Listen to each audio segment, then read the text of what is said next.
السلام علیکم ورحمۃ اللہ وبرکاتہ۔ الحمدللہ میاں حضور کی بارگاہ میں حاضر ہیں۔ آپ سب مریضوں کا، مریدین کا، محبین کا سلام آپ میاں حضور کی بارگاہ میں پیش کرتے ہیں۔ میاں حضور کی دعا فرما دیں جنہوں نے آپ کو سلام پیش کیا، دعاؤں کے لیے کہا ہے۔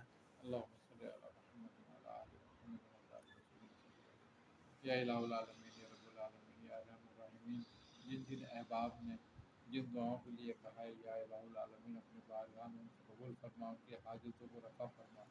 یا الہ العالمین، اور جو مریض ہیں ان کو شفاء کاملہ عاجلہ عطا فرما۔ جو لوگ جن مصیبتوں میں، جادو میں، سحر میں، پریشانیوں میں، رزق کی کمی میں کا شکار ہیں، یا الہ العالمین ان کو اس سے نجات دلا۔ جو بے روزگار ہیں، یا الہ العالمین کو رزق حلال عطا فرما۔ جو تنگ دست ہیں، یا الہ العالمین ان کو کشادگی عطا فرما۔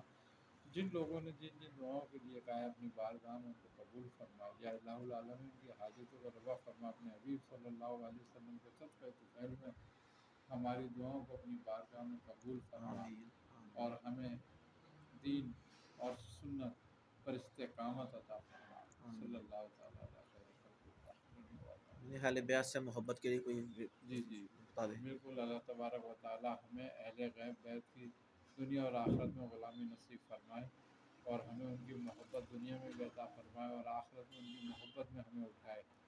اللہ تعالیٰ ہمیں اہل بیت سے محبت کرنے اور ان کی فرمودات اور ارشادات پر عمل کرنے کی توفیق عطا فرمائے۔ جزاک اللہ خیر۔